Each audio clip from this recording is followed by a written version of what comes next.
অর্ধেকের বেশি ফেলায় দেয়। খাবার নষ্ট করবো আবার তুষ অনেকটা খাবো, তখন হচ্ছে নানা ধরনের সমস্যা হবে। আর এই যে কিছু কিছু বাচ্চা যেগুলো মরছে দেখবেন ওইগুলো পেটের মধ্যে তুষ আছে। আছে এখন এখন তো খুলে দিছে না।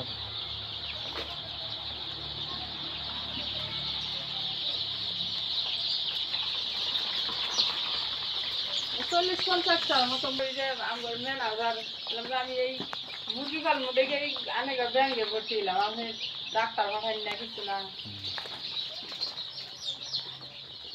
একটু আগে কুলসুম আপার সাথে কথা বলছি, কিন্তু বাড়ি চিনি না, এদিক দিয়ে আমি কত চলাফেরা করি। আমার ছোট বউ খাবার খালাই চলতেন না।